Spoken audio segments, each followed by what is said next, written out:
So yung mga kakwela, mga kabiyaya, isang mabiyayang araw po sa ating lahat. So ito yung mga pinaka-viral ngayon ng mga pag-uusapan natin dito sa Pilipinas. So labas muna tayo sa issue ng TVJ at syempre kailangan din natin magbigay ng reaction sa mga nangyayari dito sa Pilipinas, lalo na yung mga nagkakalat ng mga kawalangyaan dito sa Pinas, no?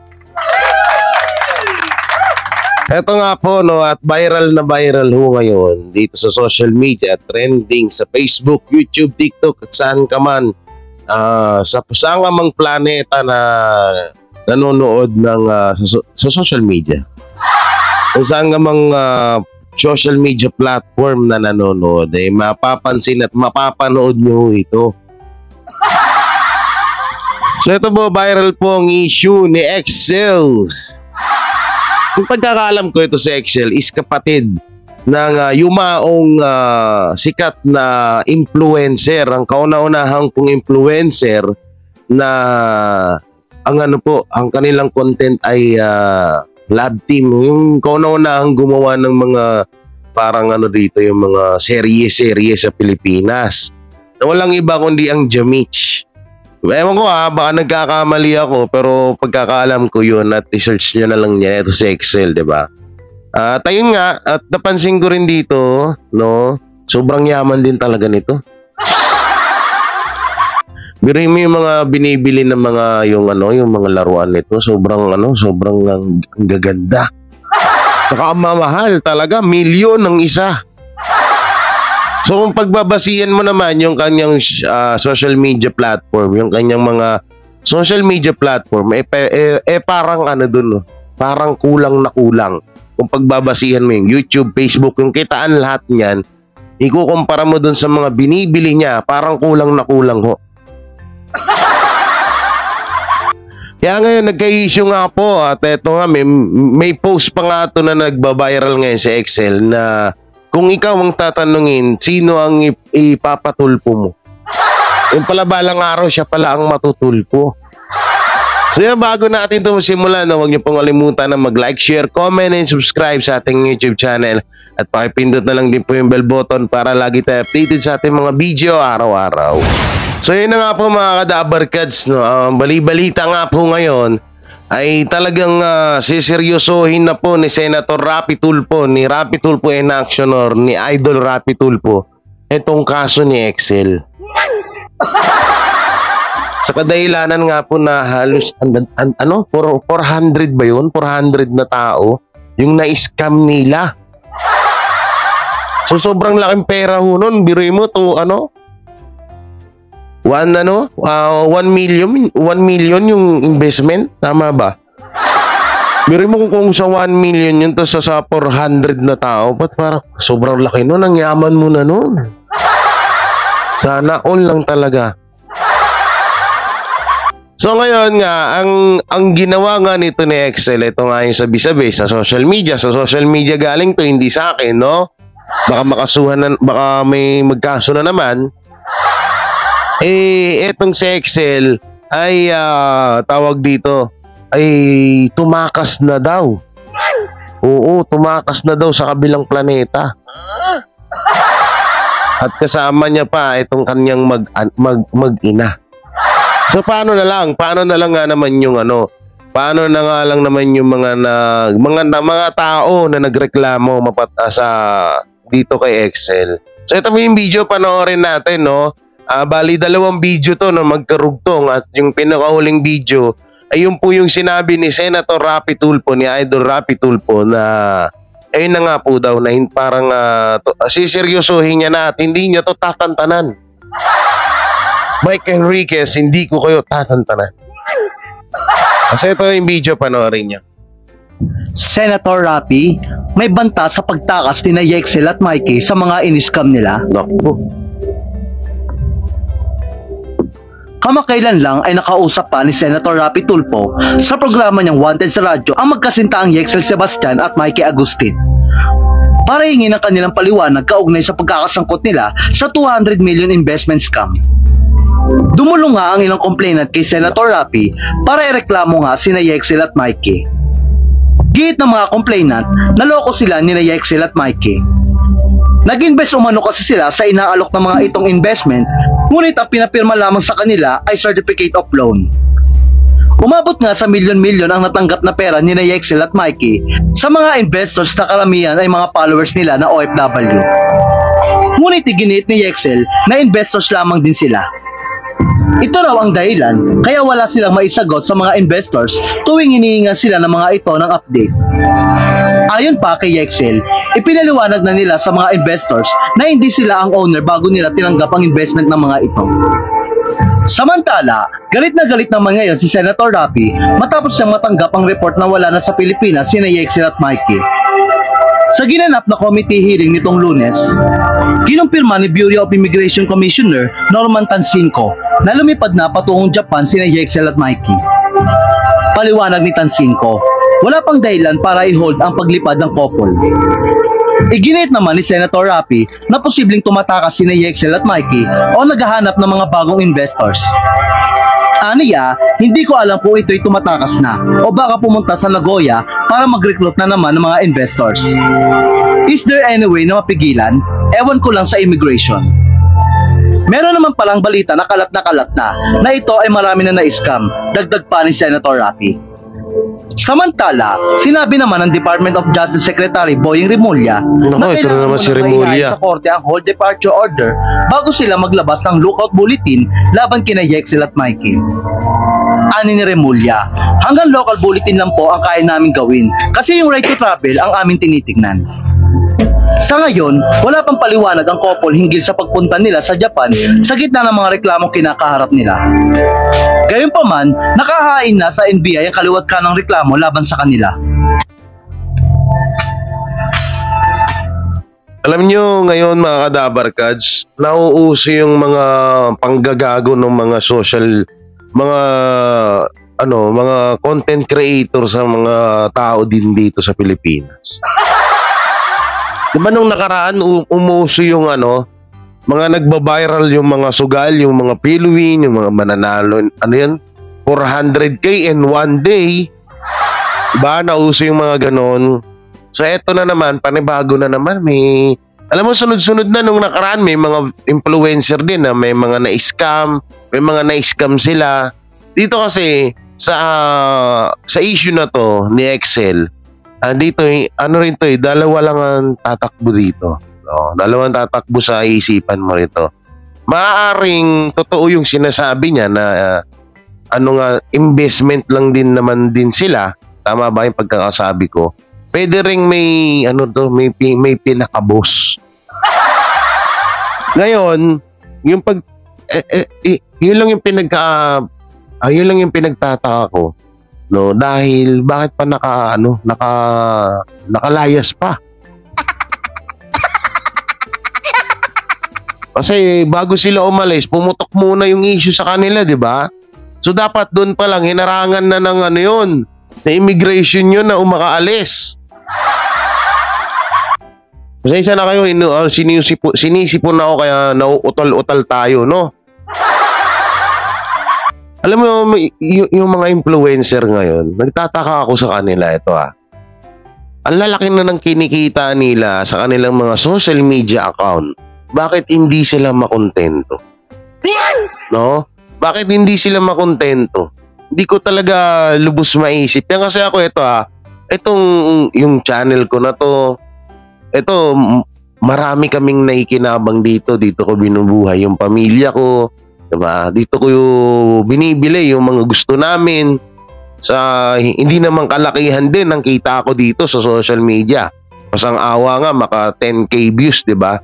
Magkano lang naman po yun sa revenue? Wala nga siguro na halos 1k pa yun. Wala pang 1k, depende pa sa mga nanood. Merong minsan na-attract lang sa title at thumbnail. Kaya napaklik. Pero yung iba, thank you ako sa mga legit Dabarkads natin na hindi nag-i-skip ng ads. Kasi kapag yung sa halimbawa na 10,000 viewers, hindi kayo nag-skip ng ads, napakalaking tulong po nun sa akin. Napakalaking tulong po nun sa amin ng mga influencer. Dito nagtataka ako sa mga to, ang lalaki ng mga views, sa kanilang mga social media accounts, sa Facebook, YouTube, TikTok, at sumasahod na sila ng milyon-milyon. Pero bakit hindi pa rin sila makontento? At alam mo yun, nakukuha pa nilang manarantado ng kapwa nila Pilipino. Yan ang ano dyan eh, yan ang pinagtataka ko dyan sa mga yan eh. Ito yung iba, diba? Sila Wamos, sila Awit Gamer, yan, sino pa ba yung mga vlogger dyan na todo influence sila sa mga sugal? Alam mo yun, todo promote ng mga sugal. Alam ba nila, nandun na tayo sa point na is YouTube, social media is business. Pero gagawin mong business yung ikakahirap ng iba. Excuse me. Diba? Sipin nyo yung maigi mga kadabar cards. Magpo-promote ka ng sugal. Inganyuin mo yung mga tao na magsugal. Tapos sila, yung mga influencer, yung mayaman sa mga kapwa nila Pilipino, no? Yung mayaman sa mga kapwa nila Pilipino kapag nakuha nila or na-attract nila sa kanilang pinopromote na sugal. Pero yung mga Pilipino na yan na nauto nila naghihirap dahil dyan sa sugal na yan. Ang daming influencer yan, kahit ako po, ito, aminin ko na po sa inyo, no? May yung mga 1xBet, Pilwin, ano pa ba yung isa, yung Kingdom ba yun?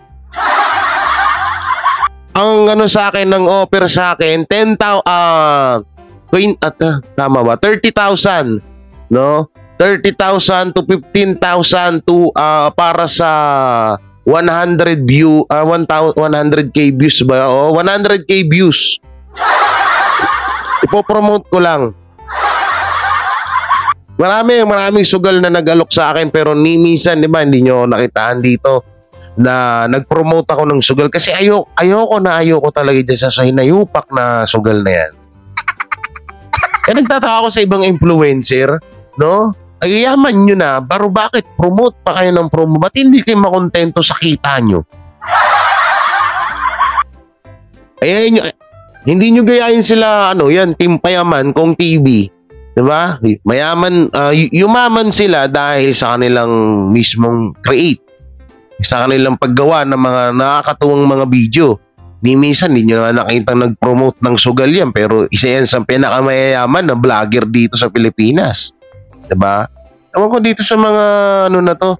Alam nyo, ako, minsan hindi talaga ako nag-promote yan. Hindi ko kaya lunukin na ako kumikita ako ng pera. Tapos yung mga kababayan ko na nainganyo ko dyan sa sugal na yan, naghihirap. Ultimong 100 pesos na pangbili na lang sana nila ng bigas, iniloload pa para ipang sugal. Sorry sa mga masasaktan na may kasama ko dito na nagaganyan. Yung ultimo pambili na lang. Ay, naririnig niyo siguro sinasabi ko ngayon. Hello? Natawa ako bigla. Ba't ko ba naisingit yun? Meron akong kakilala dyan 100 pesos na nga lang yung pera. Inilulod pa para dun sa laro na yon. Pero okay naman, nananalo naman siya Minsan nga may balato pa ako Sino kaya yun? No. Ilan talaga mga dabarkad sa ako. Yung magkano yun? 30,000. Ang laking bagay na nun. Ang laking bagay na sa sahod ko nun na dapat hindi ko tanggihan yung sugol na yun. Ang laking bagay na yun para sa pamilya ko, para sa kita namin. Pero nakita nyo ba na may pinromote akong sugal dito? Hindi namin, mas okay pa mag-promote ng mga helmet. Kaso wala man akong motor. Ang awkward siguro nun, magpo-promote ako ng helmet. Wala naman akong motor. Yung mga kahit anong wag lang yung sugal. No, kahit nga walang bayad Ayaan ko kayo, may po-promote ko kayo dito 'di ba? Wala namang problema, pero yung sugal ayoko talaga. So yun, mga Dabarkads, mapunta na tayo dito sa pinaka-huling-huling video. No, huling-huling, meron pa palang pahabol yun. Hindi pa tapos. Kuya, para mag-recruit na naman ng mga investors. Hindi na mapigilan, ewan ko lang sa immigration. Meron naman palang balita na kalat na ito ay marami na na-scam, dagdag pa ni Senator Raffy. Samantala, sinabi naman ng Department of Justice Secretary Boying Rimulya, Umepal na naman si Rimulya dito sa issue na to. Bago sila maglabas ng look. Dahil yung problema, Rimulya, yung iba problema mo, kaya mo na kay Senator Raffy Tulfo yan. Anak ng teteng si Rimulya, oo. Kaya mo na dapat kay Senator Raffy Tulfo yung problema na yan, huwag ka na mangyalam. Ang pinakaharap nila. Gayunpaman, nakahain na sa NBI ang kaliwat kanang reklamo laban sa kanila. O, mga comment ng netizen, ang sabi.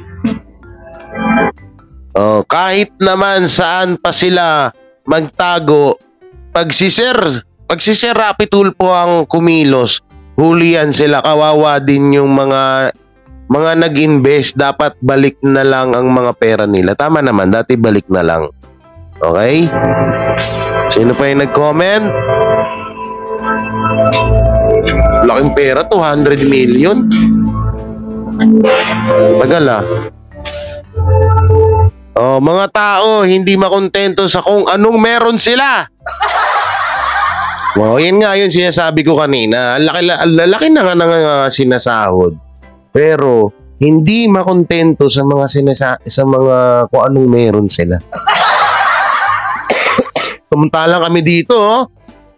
Tsambahan kami. No, tsambahan kami makasahod ng 100K per month, tsambahan. Sandamakmak pa na video. Sandamakmak pa na kung makakaabot kami ng 100K. Tapos kayo, million sinasahod yun, di kayo makontento. Gigil nyo ako eh.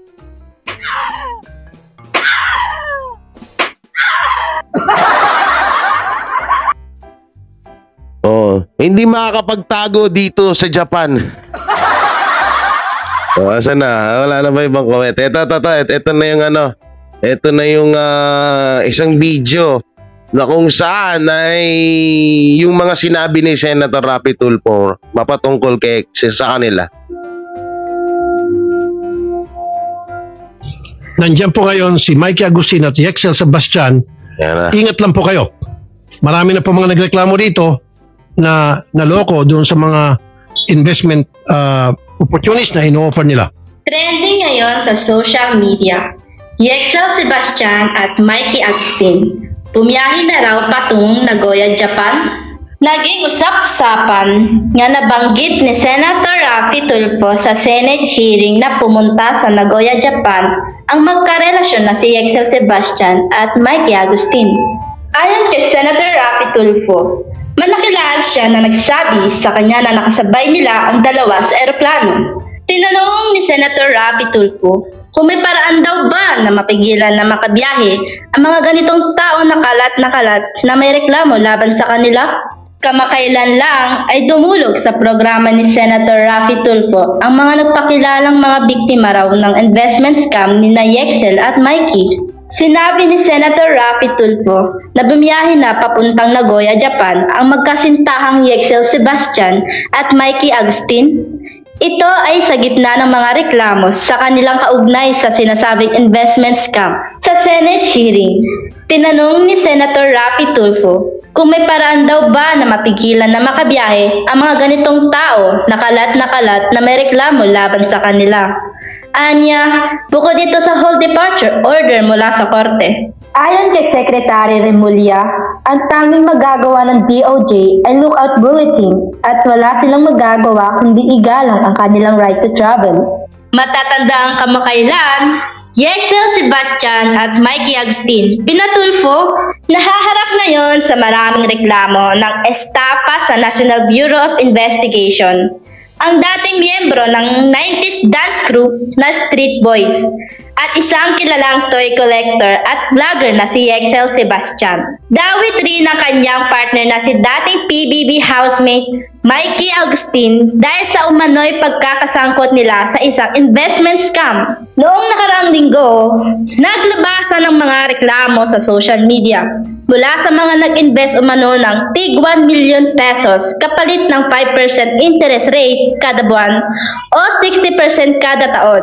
sa investment na inaalok ni Yexel at Mikey. Ayon sa mga nagreklamo, umabot ng 200 million pesos ang natanggap na pera ni Yexel at Mikey. Wiruin niyo yung mga kadabar kads, 200 million! Grabe yun, ano? Kapal ng pera, oh. Kahit yung isang bundle na lang, regalo nyo naman sa akin. Matapos lang yung bahay na pinapagawa ko. Para hindi na ako mangupahan. Hindi na ako mamroblema kada 4,000 plus kuryente, tubig, 10,000. 10,000 buwan-buwan. Yan o, kahit yung dalawang bundle lang. Anak ng teting, 200 million. Buhay ka na nun. Buhay ka na nun sa habang buhay mo. Bilhin mo lupa, gawin mong paupahan. Bumili kang grocery, oh. Bilhin mo yung SM.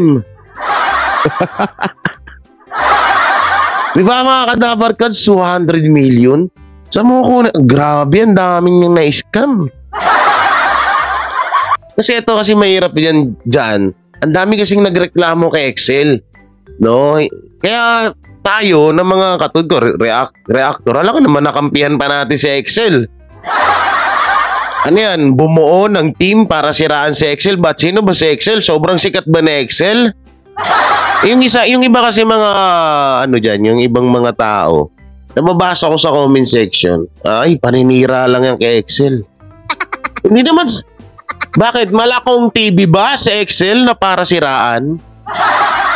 Mala iba na Alawi at Guerrero Brothers ba si Excel? Hindi naman sa pangda-down sa mga toy collector dyan, no? Pero di hamak na toy collector lang sa Excel. Tayo nga, gawa na rin na yung girlfriend niya na si Mikey ay nakilala din yan sa Pinoy Big Brother, tama ba? Diba? So, ay no. Alam niyo minsan yung tataka ako yung mga ganitong issue. Na alam mo yun na yung pinagtatanggol pa rin sila. Alam mo yung mga kadabar kads. Katulad sa TPINC, todo tanggol.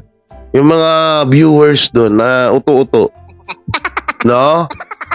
Alam naman na nila na mali ng TPINC yung ginawa nila sa TBJ, di ba? Tulad lang din nito.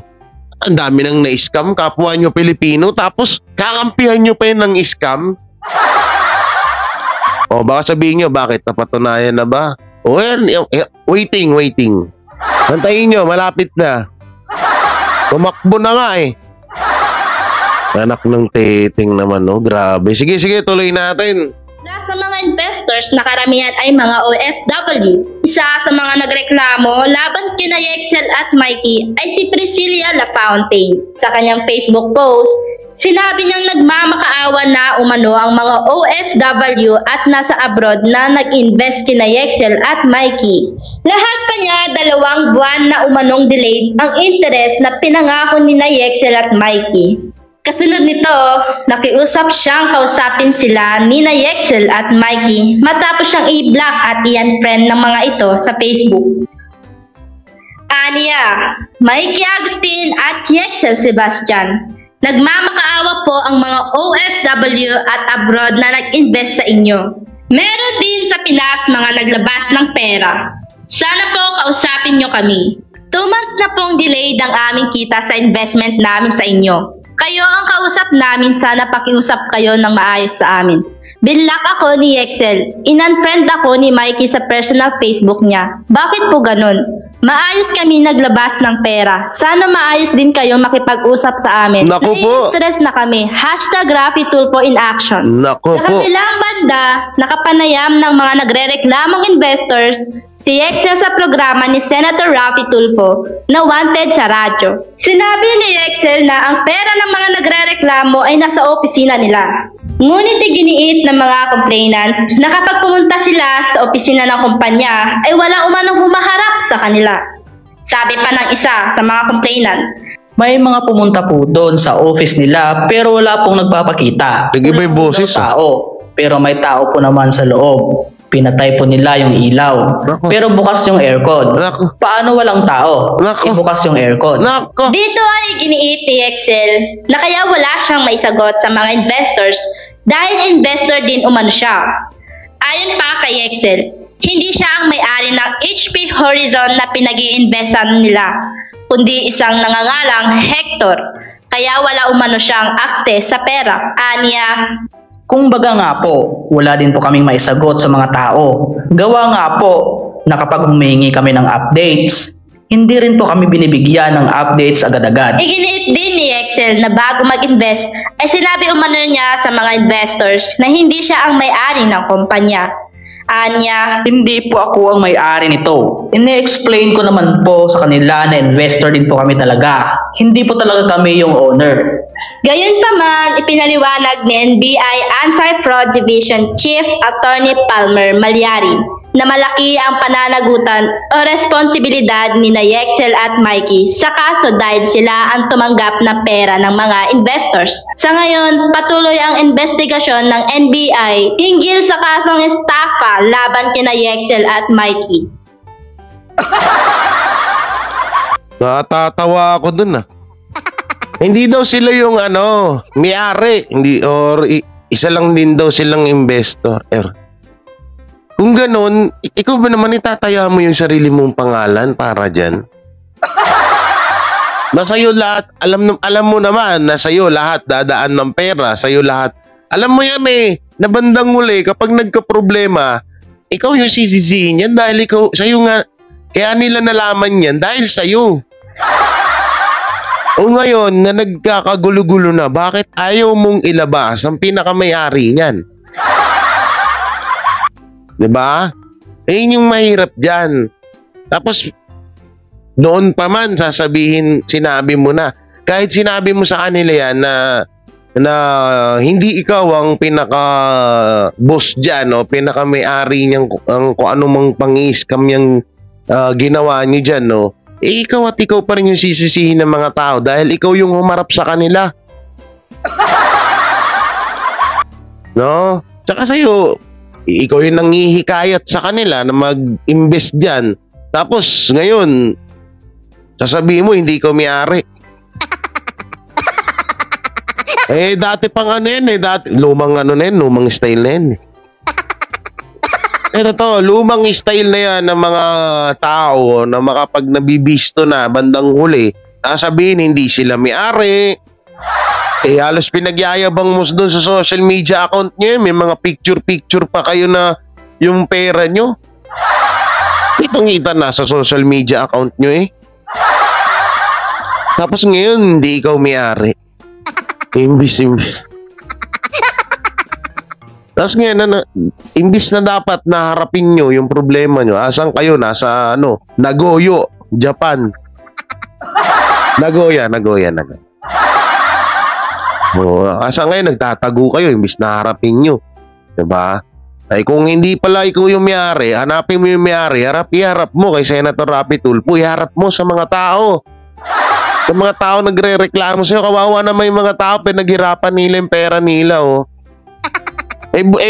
kung katulad mo yon na influencer na milyon ang kinikita buwan-buwan na sa pag-YouTube, Facebook na nakaupo ka lang dyan at ngawa ka lang ng ngawa, katulad ko, ngawa lang ng ngawa.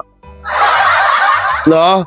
Na yung hindi katulad ng mga ibang mga kasamahan mo or yung mga na-scam nyo dyan na mga tao na pinaghirapan yung pera na yan, dugot pawis yung inalay nila dyan para lang dyan sa pera na yan, no? Dapat aksyonan mo to, Excel.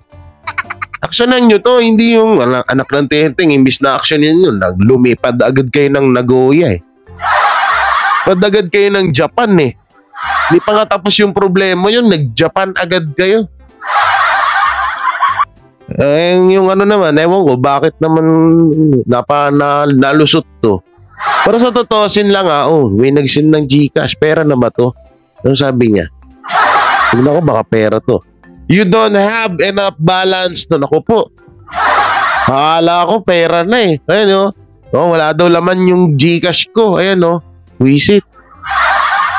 Storbo sa pagbablog ko eh. Nakita ko, kala ko pera na eh. Pera pa nag-uusapan natin. Baka malay mo, mahawa yung mahawa ako ng pera. Maambunan ako ng pera ba? Na mga kadabarkads, diba? Totoo naman yung sinasabi natin na dapat aksyonan niya to, dapat harapin niya. So, hindi yung tatakbuhan mo, parang ganun-ganun lang pagkatapos mong pagkakitaan, pagkatapos mong gamitin yung mga pera ng kapwa mo Pilipino. Ang hirap kasi dito sa Pilipinas. Kung sino pa yung kapwa natin Pilipino, siya pa yung sila pa yung tawag dito, sila pa yung nanggigipit sa kababayan nila. No? Meron nga dati, ito alam mo ngayon yung mga, ayoko na lang kwento eh.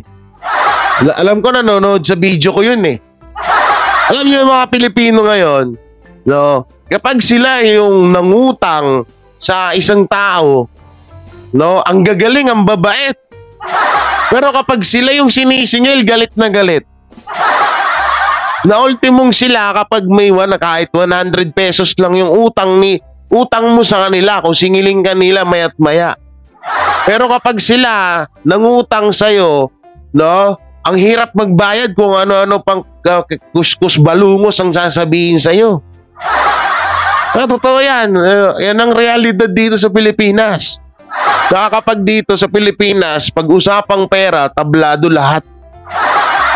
Iilan na lang dito sa Pilipinas na nabubuhay dito sa mundo at sa Pilipinas, no, na hindi ginudyos ang pera tulad ko. Wala akong pakialam sa pera na yan. Basta, may pera ako, edi kapag meron ako, bigay ako. Pag wala, edi wala. Dito kasi sa Pilipinas, ang daming sumasamba dito sa pera eh. May kakilala nga ako dyan eh. Grabe makapagputak sa amin dati, no? Grabe makapagputak sa amin. Pero sila may utang. Tinteteng kayo. Anong mga mindset meron kayo? Kayo may utang, kayo pa naniningil? Shoutout sa'yo, alam ko nanonood ka. Bago mo kami singilin, magbayad muna kayo ng utang nyo. Oy! Kadamay patuloy kayo. Hindi, kasi,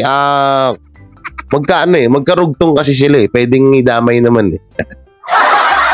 Diba mga kadabarkads? Ayun ang mahirap dito sa Pilipinas eh. Ultimong kababayan na natin, yung nangahamak sa kapwa nila Pilipino. Sila mismo, imbis na sila yung tumulong sa kapwa nila Pilipino, sila pa yung nangahamak sa kapwa nila Pilipino. Yan ang realidad dito sa Pilipinas. Yan ang totoo. Yan ang nangyayari ngayon. Diba? Na tablado ka pagdating sa pera. Maraming ganyan. No? Kaya wag nyo lahat na mga kapanood ng bidyong to, wag nyo sambahin ng pera. Yung pera, hanggang dito lang yan. Pag namatay ka, wala na yan. Hindi mo madadala sa langit yan. Kung gusto mo gawing yung pera nyo na shoutout dyan sa mga mayayaman na bulag pagdating sa mga kahirapan dito sa Pilipinas, damay ko na kayo lahat. Para isahan na ha. Alam nyo, magandang gawin nyo sa pera nyo, no? Kapag namatay kayo, yung pera nyo, yun yung gawing pang cremate nyo, pang papoy. Para yung pera nyo, madala nyo sa taas. Kung naman, ganito gawin nyo, no? Kapag sawa na kayo sa buhay nyo, yung pera nyo, sunugin nyo, langhapin nyo, lunukin nyo lahat ng usok nun, dalang-dala nyo sa taas yun. Ay, hindi pala sa taas, sa baba. Sa impyerno. Ay, nakakainis lang kasi mga dabarkats. Naawa ako dun sa mga tao. Eto, real talk ako ah. Ako, ang dami kong pautang. Lalo sa Bicol, halos nasa 150k pautang ko dun. Yung iba, binlock na ako.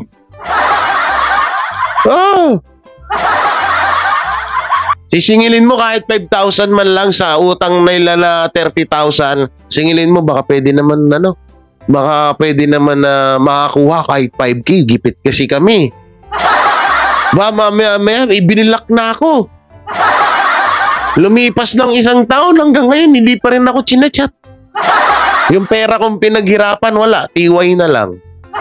Dami doon sa Bicol, ay nako, hindi ko inaano yung mga na pala utang ha. Oo, kasi doon ako dati nag-charity sa Bicol eh. Doon ako nag-charity vlog. So, syempre, sa pakikisama, at dahil naaawa din ako sa ibang tao na kapos din, so pinapautang ko dahil meron naman ako kahit papaano. Kaso nga lang, ang balik sa akin, imbis na maging mabuti ako, minsan nga ang kwento pa sa akin, masama ako eh. Alam nyo, kapag ginos nyo yung pera, naku, wala kang kakainatnan sa buhay nyo. Oo, andun kayo sa point, sa unang buhay nyo, katulad nito ni Excel, diba? Marangya, lahat nabibili, lahat gustong mabili, lahat nagukuha nila dahil sa pera nila, dahil sa yaman nila. Pero darating at darating yung panahon na sisingilin kayo ng karma. Oh, totoo yan. Sisingilin at sisingilin kayo ng Diyos sa ginagawa nyong kagaguhan. Lalo't yung pera na na hawak-hawak nyo, hindi naman nyo pinaghirapan, kundi ay galing sa ibang tao, galing sa kasamaan, 'di ba? Sisingilin kayo balang araw niyan. Sa una, hindi nyo mapapansin, ay okay lang na maganito. Sige, mangkamkam tayo, yung mga tao na mapangkamkam ng lupa. Yan, isa pa yan eh. Ang gigigil din ako sa mga yan eh. Yung mga tao mapangkamkam ng lupa, no, na kahit hindi sa kanila daw. Gigil ako sa mga yan. Ang sarap pagkukonyatan eh. Ay, nako. Uy, usong-uso dito yan sa Pilipinas. Yung mga lupa-lupa na yan. Yung tipong magkatabi kayo ng lupa, isang pader. Sasabihin sa kanila pa yung pader mo. Oh! Ay, naku talaga. Ewan ko ba, dito sa Pilipinas, masyadong sinasamba. Hindi lang sa Pilipinas ha, sa buong mundo. Pag-usapang pera, tablado ka. Meron pa. Marami pa ako kukwento sa inyo. Meron pa ha. Halimbawa, isang kababayan mo, isang kapwa mo Pilipino. Yung kapwa mo Pilipino nakabike, ikaw nakasasakyan. Yung kapwa mo Pilipino na nakabike, hindi naman sinasadya na nasanggi or natumba sa sasakyan mo. Imbis na alalahanin mo yung kababayan mo kung okay ba siya, kung may sugat ba siya, kung may pilay, may bali ba siya, hindi. Ang unang aalalahanin yung sasakyan. Sa panahon ngayon, mas mahalaga na yung bagay kaysa sa buhay. Yan ang realidad ngayon dito sa Pilipinas. Ano napapansin nyo sa mga balita dyan sa TV? Na kadalasan nag-aaway yung mga tao dyan sa lansangan. Yung bibiruin mo, bike lang yung dala ng isang tao, tapos sa kanya sasakyan. Nahagingan lang yung sasakyan niya, galit na galit, gustong patayin yung yung nakasagi sa sasakyan. Mirin niya kung gaano kahalaga ang sasakyan kaysa sa buhay ng tao. Ako prinsipyo ko sa katwiran ko sa sarili ko. Hangga't hindi mo ko sinasaktan, hangga't hindi dumadampi ang kamao mo sa katawan or sa mukha ko, hindi kita papatulan, no? Hangga't maaari, may kipagsagutan ako sa'yo, pero yun lang yun. Pero kung ako sasaktan mo, yun ang ibang usapan na yun. Pero yung nasagasaan mo na bangga mo lang yung sasakyan ko na hindi mo naman sinasadya at pwede naman mapag-usapan ng maayos, ba't mo kailangan saktan yung tao, di ba? Yan dapat yung pairalin natin dito sa Pilipinas, hindi yung mas mahal nyo pa yung sasakyan nyo kaysa sa buhay ng kababayan nyo. So yun, napahaba yung pagtatalak natin. Masarap pala mag-vlog kapag na-high blood ka, no? Napapahaba yung sinasabi mo eh. So yan mga Kadabarkads, hanggang dito na lang yung video natin. Ano masasabi nyo dito sa ating na-reaction at sa issue na to ni Excel at ang kanyang ang 200 pesos na kanyang na-scam? I-comment nyo lang po dyan. At syempre, don't forget to like, share, comment, and subscribe sa ating YouTube channel at pakipindot na lang din po yung bell button para lagi tayo updated sa ating mga video araw-araw. So ingat po kayo palagi and God bless and peace. Bye-bye.